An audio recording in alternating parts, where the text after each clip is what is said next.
Welcome to This Explainer. Today, we're tracing an absolutely unbelievable chronological journey of how a simple, totally accidental discovery over 1,000 years ago completely reshaped human history, warfare, and global power. We're going to see how an innocent spark in a quiet room grew to literally shape the borders of the world we live in today. Let's jump right in. Get this. To really wrap our heads around this story, we have to start with a massive irony. Ancient Chinese scientists, tinkering quietly with fire and chemicals over a millennia ago, weren't generals trying to start a war. They were actually searching for the secret to eternal life. They were just looking for a way to live forever.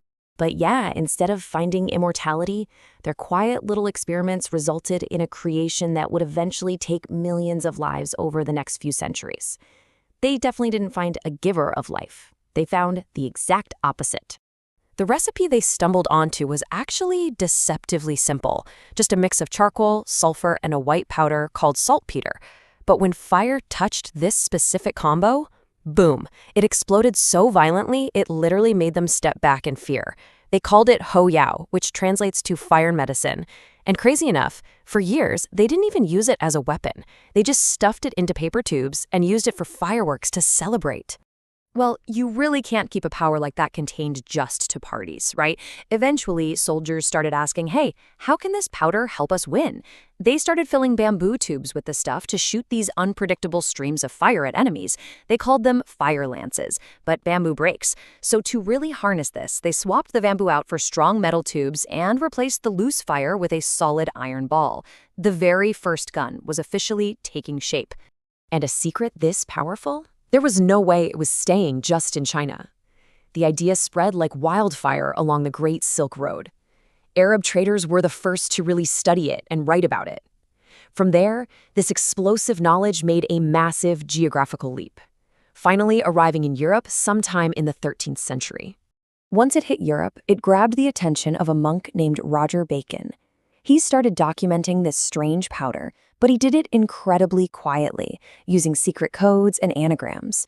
It's almost like he was absolutely terrified of what he was writing down. He knew exactly how dangerous it was.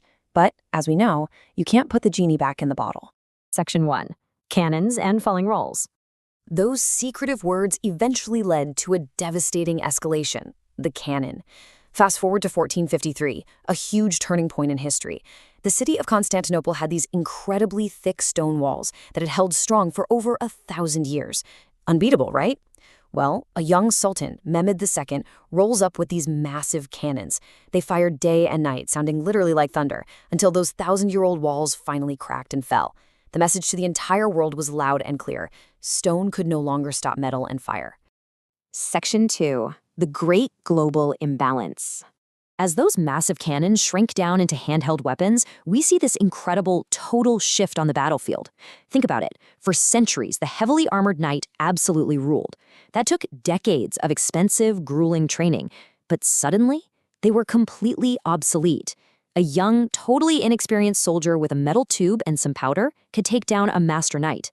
It was a complete game changer. And this handheld revolution didn't just stay in Europe. European nations started loading these new guns onto ships and sailing across the globe, creating a devastating technological imbalance. Because they arrived with firearms, and the people they encountered didn't have them, Europeans rapidly conquered massive, established empires. The Aztecs in Mexico, the Incas in South America, powerful kingdoms across Africa, all fell in mere months. It was a dark chapter where the gun literally redrew the borders of the world. Section 3. The industrialization of war. Moving into the 1800s, we say goodbye to the handmade gun. 6, that is the exact number of shots Samuel Colt's brand new revolver could fire without reloading. Before this, you fired once and then had to do this really slow, clunky reload process. Colt's machine-made invention was a massive leap. Suddenly, a single person's lethality skyrocketed. You could shoot again and again and again. This industrialization sped up at a terrifying pace into the 20th century.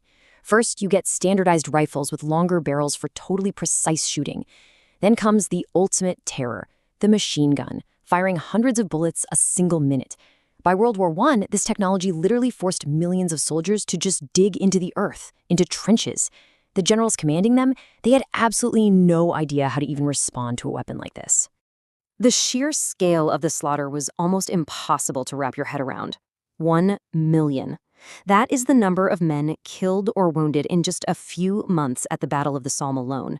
Over 1 million people walking out of trenches and straight into relentless machine gun fire. By the end of World War II, we've got guns firing from airplanes in the sky and battleships across the ocean. But that same underlying human drive, that exact same curiosity that made someone pack gunpowder into a bamboo tube, ultimately led to the atomic bomb in 1945. When it fell on Hiroshima and Nagasaki, it proved to humanity that there was absolutely no limit to how far this destructive road could go. Section 4. The Modern Gun Dilemma. So this wild, violent, thousand-year history brings us right to our modern reality, and the scale today is just staggering. As you can see, right now there are over 1 billion guns globally. To put that into perspective, that's one weapon for every 8 people on the entire planet. And the reality of those billion weapons is intensely complex.